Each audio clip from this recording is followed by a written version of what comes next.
Masculinity is denigrated. Now, femininity is also attacked in our culture as well, of course, but nobody would ever call femininity itself toxic or fragile. Nobody talks about female privilege, even though females enjoy many unique privileges in this society. My wife, for example, has never gotten a speeding ticket, and it's not because she's never been pulled over, I can tell you that. Also, nobody would label all women dangerous or as, quote unquote, potential monsters to be feared, which is what someone from the New York Times once said about men. In fact, guidelines from the American Psychological Association a couple of years ago, declared masculinity explicitly harmful. A post on the APA website explains, quote, in 2007, researchers found that the more men conformed to masculine norms, the more likely they were to consider as normal risky healthy behaviors such as heavy drinking, using tobacco, and avoiding vegetables, and to engage in these risky behaviors themselves. Now, I confess I was a little excited to see avoiding vegetables listed as a risky behavior, because I've been feeling kind of old and lame recently, and now I don't have to go buy a motorcycle or join a bare-knuckle boxing league because I take my life in my hands every time I pass by the salad bar at Ruby Tuesdays, I guess. Anyway, it says the quote-unquote main thrust of recent research, according to the article, is that traditionally masculine traits such as stoicism, competitiveness, dominance, and aggression are harmful. Among other things, we're told that all of these stoically aggressive men are reluctant to seek self-care, including psychological care. Now, I wonder, could it be that men are reluctant to consult psychologists in part because the psychological community has labeled all of us disordered? That is, after all, the crux of these guidelines. If stoicism, competitiveness, aggression are on the whole harmful, as it says, then manhood itself is harmful. These traits are natural to men.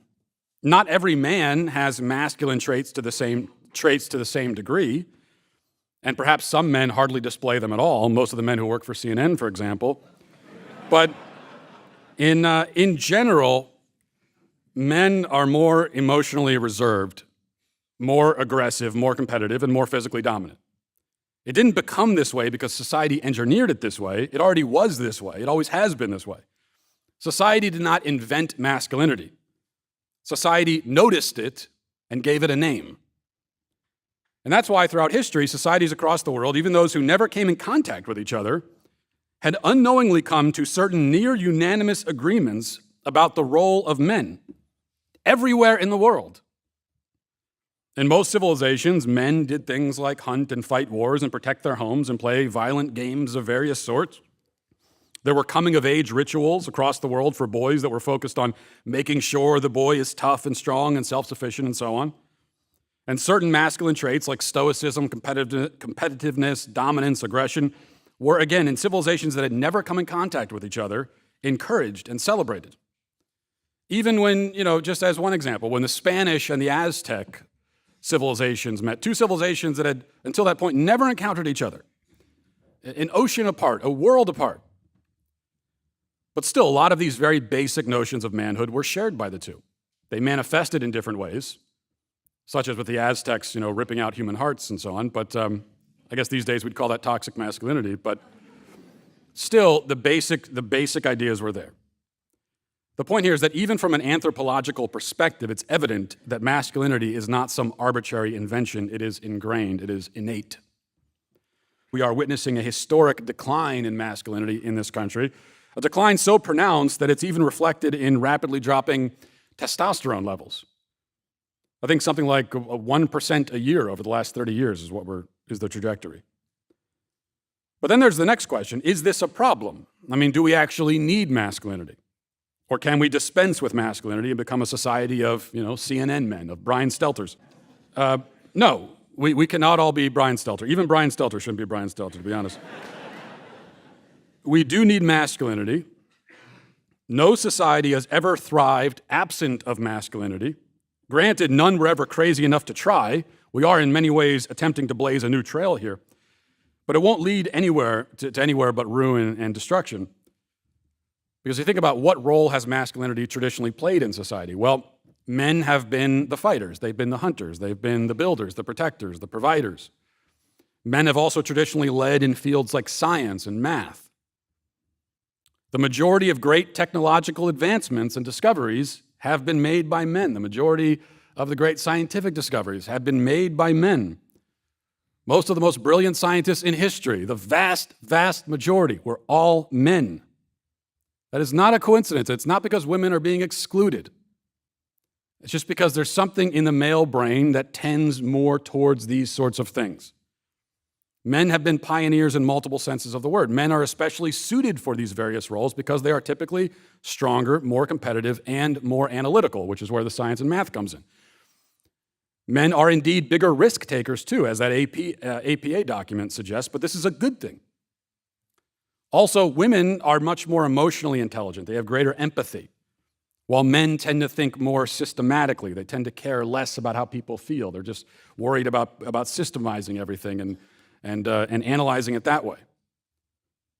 This is not me just making this up, by the way. They've done many studies on this subject, and these are always the results. In fact, I was just reading an article in the Telegraph about the largest study ever conducted on this subject, a University of Cambridge study of well over 500,000 people, an enormous sample size, and it found exactly this. Women are empathetic, men are logical. That's what the study found, speaking in very broad terms, of course. Now, other scientists condemned this study as neurosexism, which only proves the point I'm making here. It is a womanly, feminine approach to get upset about the results of a study because it might hurt people's feelings. It is. Now, we need people in society who care about feelings. We do. We also need the manly input, which says, well, to hell with how they feel, this is the truth. That's what we lose when we lose masculinity. We lose largely not only the benefits of physical strength, but also the voice of detached, somewhat cold logic and reason. A healthy society values both the feminine and the masculine, finds a place for both, a role for both, a gender role, if you like. An unhealthy society like ours thinks that it can shove one half of the equation out the door, lock the deadbolt, and leave masculinity out in the cold. It can't work that way. Society needs masculinity. It's not going to function without it. Certainly will not thrive without it. And we're going to learn that lesson the hard way, I'm afraid. Everywhere a boy turns, if he cannot turn to his father, he will find powerful forces trying desperately to drag him into despair, confusion, and self-loathing. He will find, at best, caricatures of what a man is supposed to be. And that's why there are so many boys growing up without fathers amidst this fatherless epidemic, and they go to the media and they find caricatures of men, and then that's what they become. They become sort of cartoon men walking around. The feminists say that masculinity is fragile, and actually, in a way, they're sort of right. A boy's identity is a fragile thing. It needs to be protected, guarded, or it will be consumed. A boy is bursting with energy and dreams and ambition. He feels a deep longing to use that energy and take those ambitions and do something with it, go somewhere. My son has built a raft. We have no water anywhere near our property, but we have a raft that he built and is sitting in our front yard. And he wants to get on that raft, and he keeps telling me he wants to go down the Mississippi River. We are nowhere near the Mississippi River, but that's his plan. This is what boys want to do. He needs someone, his father namely, to show him how to harness this energy, or else he'll figure it out on his own, finding no help anywhere else, and the result may literally kill him. A girl needs guidance too, of course, but she has some advantages. For one, almost every home in America features a mom, which is good. For another, most schools are staffed and run by women, as we covered. For another, our culture is extraordinarily focused on empowering and encouraging girls and telling them how beautiful they are, how special and valuable and important and strong they are, which is great. But boys don't have that. And also the female instinct is calmer, more relational, more domestic. A girl looks for fulfillment in her home and in her relationships. A boy feels the indescribable, uncontainable urge to go out into the wild and find fulfillment in something out there, but he doesn't know precisely what or where. The culture comes along like the snake in the garden and says, go that way, that's where you'll find it. And if the boy follows, he'll be led into a lifetime of failure and misery and confusion. That's where the father is needed to come to the rescue, to stomp on the serpent, to take the boy's hand, to look him in the eye, to tell him, you're a boy. And that's good. And one day you'll be a man, and I'll show you how. Follow me. That's what a boy needs. Many will never get it, and we will hate them for what they become. But it didn't have to turn out that way. If only someone had been there to help. If only they'd been given a chance.